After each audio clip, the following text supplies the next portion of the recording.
किसी ने क्या कमाल की बात कही है, वक्त अच्छा हो या बुरा गुजर ही जाता है। ऐसी ही एक छोटी सी कहानी जो हमें जीवन में बहुत कुछ सिखाती है कि वक्त को अच्छा और बुरा हम खुद बनाते हैं। एक बार एक राजा हुआ करता था। वो अपने वजीर को फांसी की सज़ा सुनाता है और समय निर्धारित करता है शाम के 6 बजे, और अपने सैनिकों को आदेश देता है कि जाओ वजीर को इत्तला कर दो, वजीर तक एक खबर पहुंचा दो कि आज शाम के 6 बजे उसको फांसी दी जाएगी। तो सैनिक जाते हैं और देखते हैं कि वजीर के घर पे जश्न चल रहा होता है, पार्टी चल रही होती है, एक तरफ खाना बन रहा होता है, एक तरफ लोग नाच रहे गा रहे होते हैं। तो जो सैनिक हैं वो वजीर को आवाज़ लगाते हैं, वजीर साहब, राजा साहब ने आज आपको 6 बजे फांसी देने का निर्णय लिया है। ये सुनकर वहाँ जितने भी बंदे थे वो सारे सदमे में आ जाते हैं और आश्चर्य से देखने लगते हैं। जो लोग नाच रहे गा रहे और झूम रहे थे वो एक तरफ खड़े हो जाते हैं। जो लोग खाना बना रहे थे वो खाना बनाना बंद कर देते हैं। जो लोग पार्टी एंजॉय करके खुशी का माहौल बना रहे थे वो सब अपना चुपचाप वजीर को देखने लगते हैं। तो वजीर कहता है, राजा साहब का शुक्रिया और भगवान का भी शुक्रिया, क्योंकि उन्होंने शाम 6 बजे का समय निर्धारित किया है। आज मेरा जन्मदिन है और आप राजा साहब को इत्तला कर दो, मैं शाम के 6 बजे उनके दरबार में हाजिर हो जाऊंगा। इतना कह के सैनिक वहाँ से चले जाते हैं और फिर वो अपने दोस्तों के साथ, अपने परिवार के साथ सबको देखता है। सब उसको एक आश्चर्य के साथ देखते रहते हैं।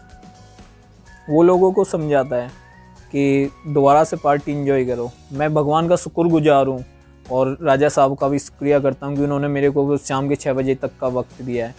जब तक जितना वक्त है मेरे पास, क्यों ना मेरे जन्मदिन को अच्छे से मनाया जाए। तो लोग सोचते हैं ये कैसी पागलों जैसी बातें कर रहे हैं। वजीर भी बोलता है कि मेरे पास जितना समय मैं चाहता हूँ कि उसको मैं अपना खुश रह के जीऊँ, तो आप सब मेरा इसमें साथ दीजिए। वो जैसे तैसे सबको कन्विंस कर लेता है और दोबारा से वो नाच गाना और वो सारा पकवान बनाना और सब कुछ दोबारा से शुरू हो जाता है। वो इन्जॉयमेंट वो दोबारा शुरू कर देते हैं और सैनिक जाके राजा साहब को इत्तला करते हैं, राजा साहब को खबर देते हैं कि राजा साहब, हमने वजीर को बताया कि उसको 6 बजे शाम को फांसी दी जाएगी, लेकिन उसको कोई फ़र्क ही नहीं पड़ा।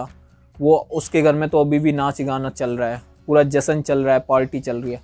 राजा ये सुन के बड़ा चिंतित हुआ, बड़ा हैरान हुआ और वो वजीर के घर गया और उसने पूछा वजीर से कि वजीर, आज तुम्हें पता तो है, तुम पागल तो नहीं हो, आज शाम के 6 बजे तुम्हें फांसी लगनी है। वो कहता है, राजा साहब, मैं भगवान का शुक्रिया करता हूँ और आपका भी शुक्रिया करता हूँ कि जो आपने 6 बजे का समय निर्धारित किया। अभी 6 बजने में टाइम है और जब तक मेरे पास टाइम है तो क्यों ना उसको खुश रह के जिया जाए, हंस के जिया जाए, क्योंकि अभी मेरे पास समय है तो उसको एंजॉयमेंट के साथ जिएंगे। वो तो मुझे भी पता है कि शाम के 6 बजे आप मेरे को वैसे भी फांसी दे दोगे, तो क्यों ना जब तक इस वक्त को क्यों बेकार में जाया किया जाए। ये सुनकर राजा वजीर को गले लगा लेता है और बोलता है कि तुम्हारी सज़ा माफ़ की जाती है, क्योंकि मेरे दोस्त, जिसको समय की कदर होती है उसको इस जीवन को जीने का पूरा हक है और तुम्हें समय की कदर है तो तुम्हें जीवन जीने का पूरा हक है और तुम्हारी सज़ा माफ़ की जाती है। ये छोटी सी कहानी हमें जीवन में बहुत कुछ सिखाती है कि वक्त को अच्छा बुरा हम खुद बनाते हैं। वक्त सबके साथ अच्छा आता है, बुरा आता है, लेकिन उस वक्त को कैसे डील करना है, कैसे हैंडल करना है, उस वक्त में कैसे अपने आप को खुश रखना है, वो सारी चीज़ें हम खुद से बनाते हैं।